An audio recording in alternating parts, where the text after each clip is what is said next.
Right, hi everyone, and welcome to Sunday night video.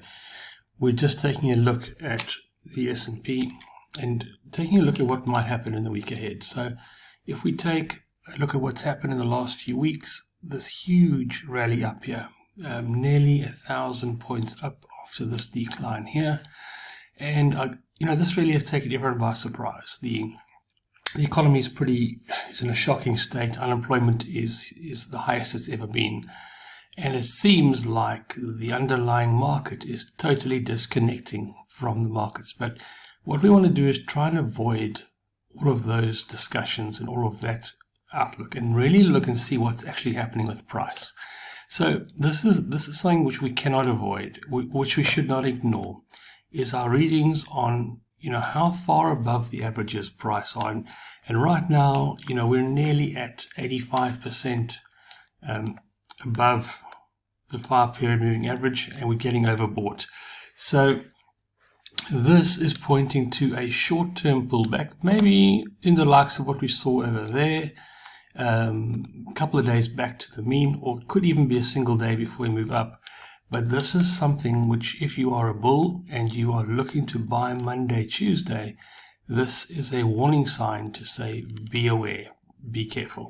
All right, so let's take a look at what else we can see. So looking at the put-call ratio, very much in the middle of nowhere. You can see us hanging out here between 1 and 0.7. So not much to read there. However, when we look at the VIX, and this again becomes extremely telling of what's going to be happening in the very short term. This reading here of 12, very, very low in terms of being overbought and oversold. And you can see this lovely run up here that the VIX has had. You can see the orange line is the VIX, and as the VIX rises, so the S&P collapses. And as you can see here, as the VIX falls, so the S&P rises.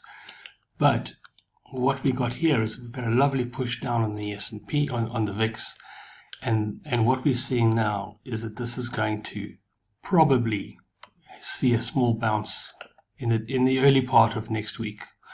And if that does happen, we should see a small pullback on price here. So looking at the big picture, we may be in, hopefully, what I'm looking for is another day up. If we can get another day up and push closer to, if we can get up towards this area here, towards this upper Keltner, it'll be a lovely place to drive down for a 100-point short, if not more. But for now, we're going to have to wait and see what happens on Monday. But as I say, these readings over here, sorry, let me just draw that more clearly. This reading over here is telling us that we are probably going to see some weakness very, very soon. Hope that helps, guys, and I'll see you at the next update.